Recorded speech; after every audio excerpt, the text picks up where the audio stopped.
mambo yanayoendelea huko ni mazito na yanazidi kuwa mabaya. Angalia hii. Kwanza, katika mashambulizi yaliokuwa yakiendelea, katibu wa ulinzi na usalama nchini Iran naye aliuliwa. Hali ambayo ilimfanya waziri wa mambo ya nje wa Iran akasema kwamba Marekani na Israeli ni wajinga, hawajifunzi. Ni lini watakuja kujifunza ya kwamba hapa Iran kuwaua viongozi sio suluhisho? Hii nchi tumejipanga. Na strategies hii nchi tumeshare baina yetu na miongoni mwetu. Kwa hiyo kufa kwa mtu mmoja mmoja hakutufanya hii nchi isimame. Hiyo ndo kauli waliojibiwa baada ya mauaji hayo. Na pia serikali kwa ujumla nayo ikatoa msimamo wake kwamba wataendelea kulipiza kisasi.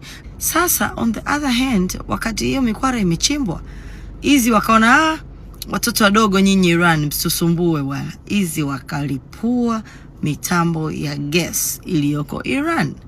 Na Iran wamefanya nini? Iran wakajibu mashambulizi kwa kulipua mitambo ya gas na mafuta iliyoko Qatar na Saudi Arabia.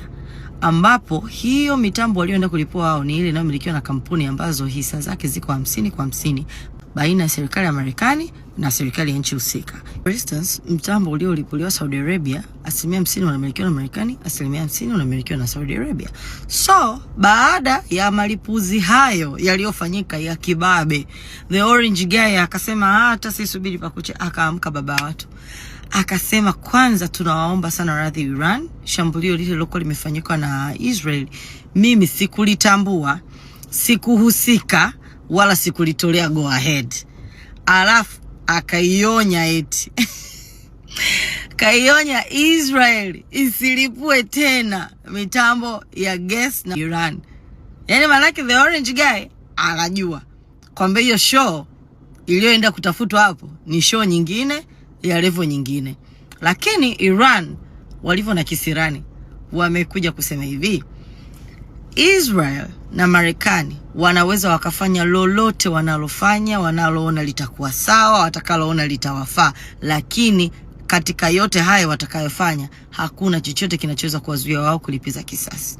Kwani ni kama vile huo msamaha wa the orange guy hawajausikia, hawataki kuupokea. Sasa wakati hayo malipuzi yamefanyika, viongozi wa nchi husika wakakutana wajadili. Walipokaa hapo kujadili, wakatengeneza maazimio yao. Katika maazimio yao wanaionya Iran iache kuhatarisha usalama wao wa kikanda. Sasa kama kipindi Marekani na Israel wanaanza kuishambulia Iran, hawa majirani sijui walikuwa wapi. Ila Iran sasa hizi inajitetea, ndo wao wamekaa kikao. Sasa Iran kwani hata kawajibu? Iran yeye alichokifanya pale wanapofanya kikao pale yeye karusha kitu. Sio cha kuua watu, ila tu cha kuvuruga kikao ili wajue kwamba ninawasikia, salamu zenu nimezipata na majibu yangu ndo hayo. Sasa mwanadiplomasia mkuu wa Saudi Arabia amejaa vipi? Amekasirika vipi? Hadi akaita press akasema yani Iran inatuonyesha wazi wazi kwa haitaki kutumia njia za kidiplomasia. Kwa nini watupige bomu sisi tukiwa kwenye kikao cha kidiplomasia? Sisi tunakaa kujadili amani, wao wanakuja watutumia bomu. Maana yake nini? Wanatupa sisi majibu kuwa wao hawataki njia za kidiplomasia. Sasa mimi nikashangaa, kwani Iran si ilishasema kuwa haitaki usuluhishi? Ila mambo yenyewe yanafurahisha kama yatokee nchini kwenu. Iran ilishasema haitaki kusuluhishwa, haitaki mazungumzo. Nyie tena mnakaa kikao mnaitolea matangazo, mmeichokoza bwana. Saudi Arabia kupitia mwanadiplomasia wao wakatangaza kwamba kama Iran itaendelea kuwashambulia, wao watalipiza kisasi. Uvumilivu utawashinda, hawawezi kumvumilia Iran namna ambavyo anawashambulia wao majirani. I am also aware that umesikia kwamba waziri mkuu wa Easy amedanji. Yes, ingawa Easy wenyewe hawaja confirm. Kwa hiyo hapa tunasubiria Easy, maana hiyo ndio njia pekee ya kujua kama mtu kafiwa. Ni yeye mwenyewe atangaze msiba. Kwa hiyo kama tutangaza msiba, tutaenda kuhani msiba na kutoa salamu zetu za rambirambi. Lakini katika kuthibitisha kwao kwamba waziri mkuu wao yuko hai na yuko lele, ajabu wanatumia videos ambazo ni AI generated. Yes. Dada yenu na mdogo wenu nilijipa kibarua ya kuscreen record hizo video, nikaenda kumuuliza chat, is this video AI generated?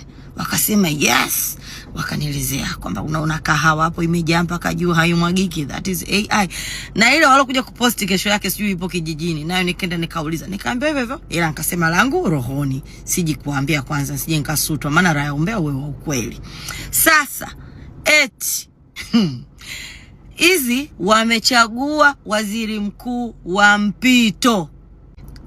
Why would they do that? Kwa nini unafanya hivyo? Kama waziri mkuu yuko hai na yuko salama, kwa nini wafanya hivyo?